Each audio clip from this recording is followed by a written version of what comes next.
औरत जो सोने का जेवर पहनती है, इमाम अबू हनीफा कहते हैं अगर किसी औरत के पास सोना चांदी है और वो औरत पहन रही है तब भी ज़कात देना है।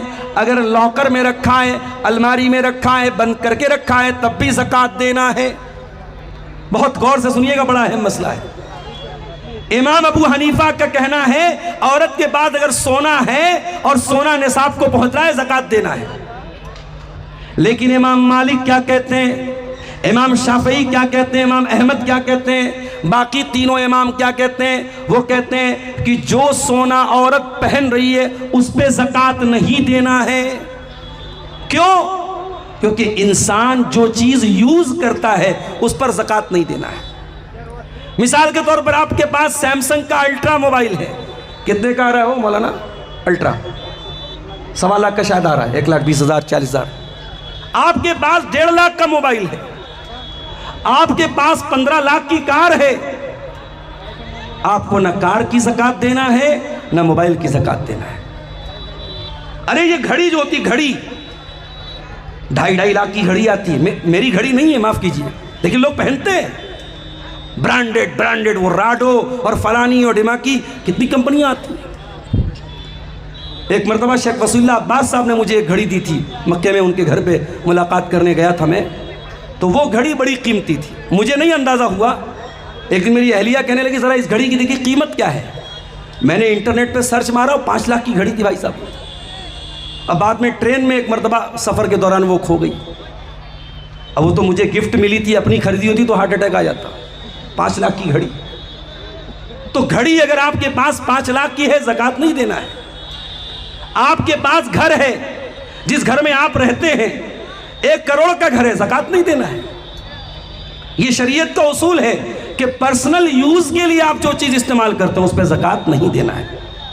तो इमाम मालिक का कहना है, इमाम शाफई का कहना है, इमाम अहमद इब्न हंबल का कहना है कि औरत अगर सोने का कंगन पहन रही है, सोने का हार पहन रही है, सोने की ईयररिंग पहन रही है, सोने की नथिया पहन रही है, उस पर ज़कात नहीं देना है। हाँ, जो अलमारी में रखा है उस पर ज़कात देना है। अब आप अहले हदीस उलमा से फतवा पूछिए कि मौलाना अगर मेरी औरत के पास सोना है, कुछ वो अलमारी में रखे हुए कुछ पहन रही है, तो क्या सब पे ज़कात देना है या सिर्फ जो अलमारी में रखा उस पे देना है? तो अहले हदीस उलमा आपको यही फतवा देंगे कि सब पे ज़कात देना है, क्योंकि दलील के एतबार से मजबूत बात यही है। नबी अकरम के पास एक औरत आई, उसके साथ एक बच्ची थी, बच्ची के हाथ में सोने के 2 कंगन थे। अल्लाह के रसूल ने पूछा अतुअद्दीन ज़कातहा, क्या तू इसकी ज़कात देती है? उसने कहा नहीं। आपने फरमाया क्या तू ये पसंद करेगी कि इस कंगन की जगह तुझे आग का कंगन पहनाया जाए? उसने कहा नहीं है अल्लाह के नबी। उसने फ़ौरन कंगन उतारा और कहा अल्लाह के नबी इसकी ज़कात आप ले लीजिए।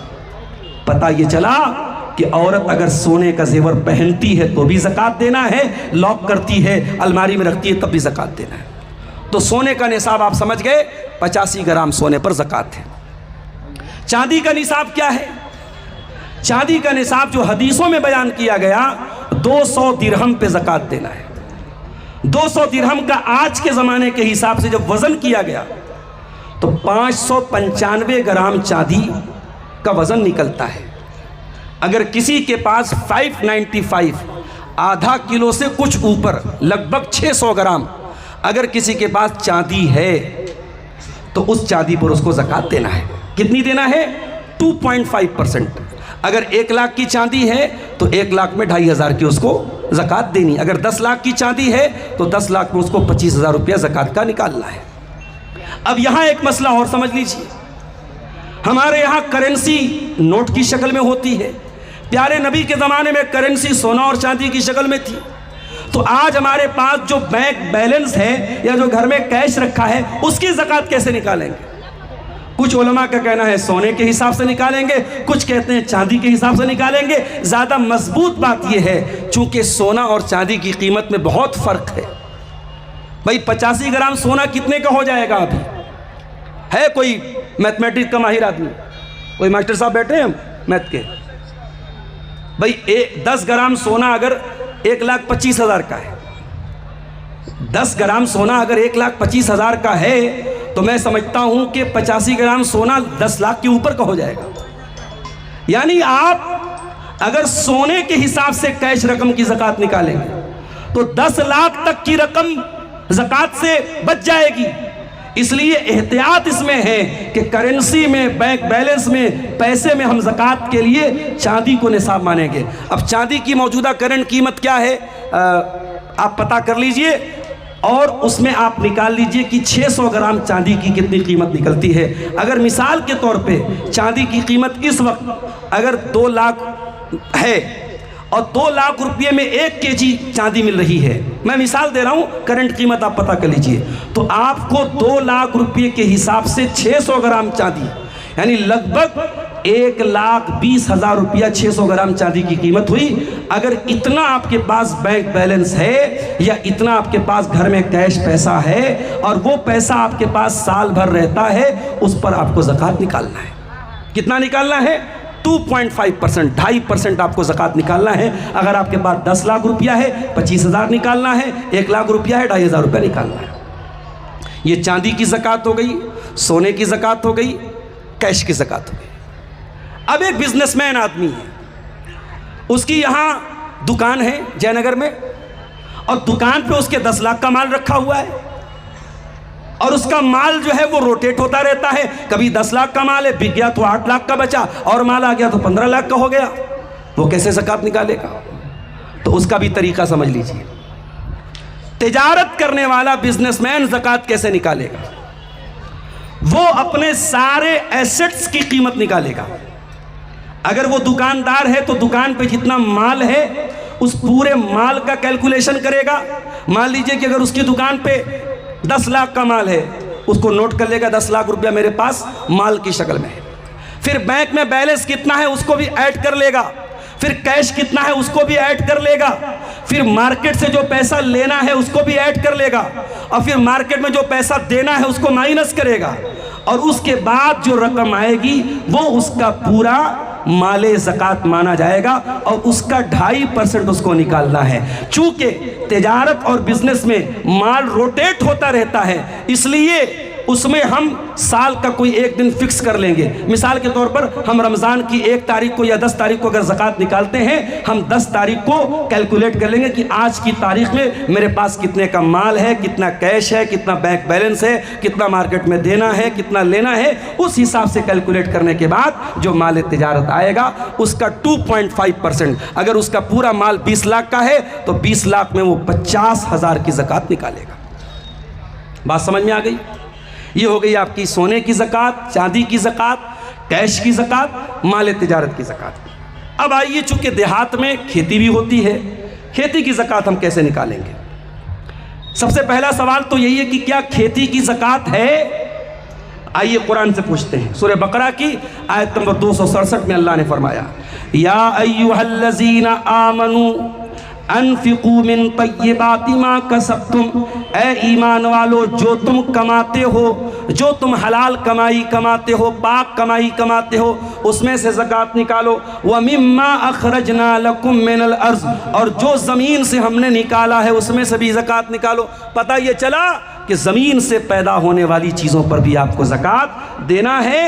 और एक चीज़ और नोट कर लीजिए कि सोने की ज़कात कब देना है? जब साल पूरा हो जाए। चांदी की ज़कात कब देना है? जब साल पूरा हो जाए। कैश की ज़कात कब देना है? जब साल पूरा हो जाए। मगर खेती की ज़कात कब देना है? अल्लाह ने फरमाया, व आतू हक़्क़हू यौम हसादी, जिस दिन खेती कटे उसी दिन उसका हक दो।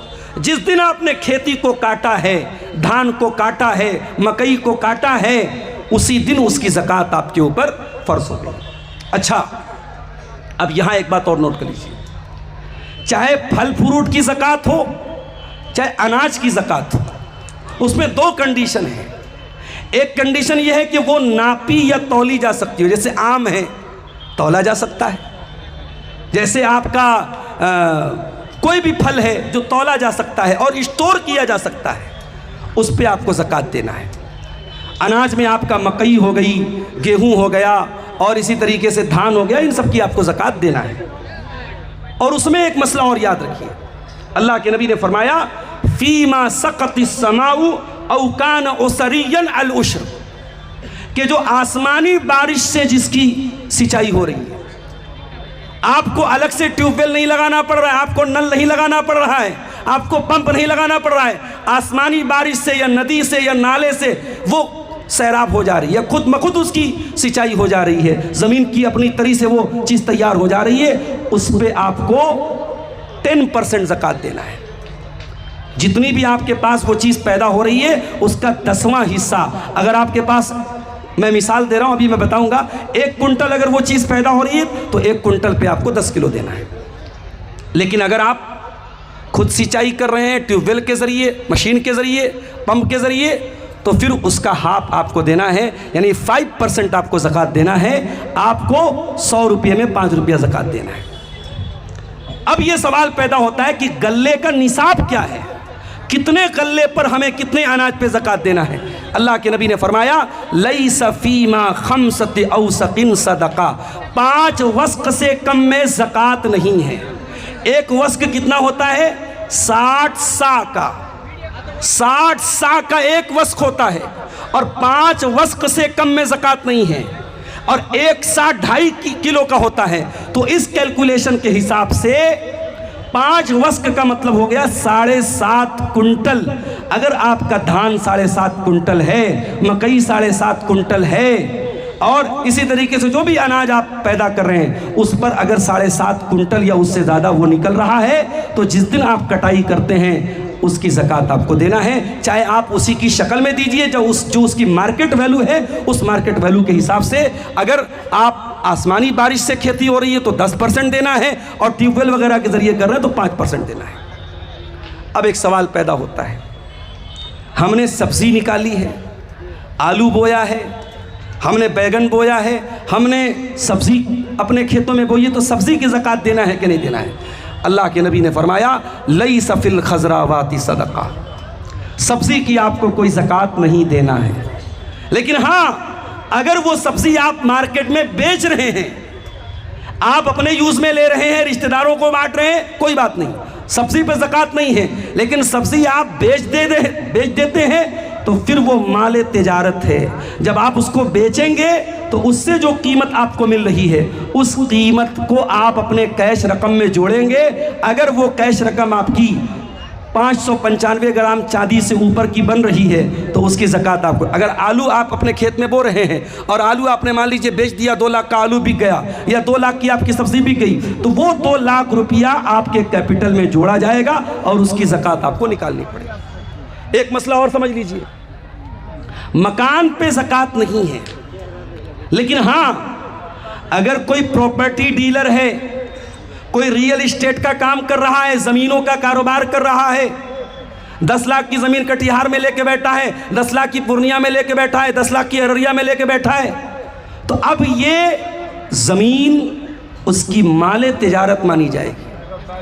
और जिस तरीके से दुकानदार अपने माल की ज़कात निकालता है, रियल इस्टेट का काम करने वाला जितनी ज़मीनें उसके कब्ज़े में हैं उनकी वो ज़कात निकालेगा। करंट वैल्यू, अगर हमने 10 लाख की ज़मीन खरीदी थी और इस मकसद के लिए ख़रीदी थी कि ज़्यादा कीमत होगी तो बेच देंगे, इन्वेस्टमेंट के पर्पज़ से ख़रीदी थी और साल पूरा हो रहा है तो हमें ज़कात देना है। हाँ, अगर हमने ज़मीन इसलिए ख़रीदी थी हमारे बच्चों के काम आ जाए, या हमारा मकसद क्लियर नहीं, हमने ज़मीन खरीद के छोड़ दी, हम उसमें दुकान भी बना सकते हैं, मकान भी बना सकते हैं, बच्चों को भी दे सकते हैं। अगर मकसद क्लियर नहीं है तो ज़कात नहीं देना। अगर मकसद क्लियर है कि आपने बिजनेस पर्पस से ज़मीन खरीदी थी तो ज़मीन को भी ज़कात, ज़मीन पर भी ज़कात आपको देना पड़ेगा।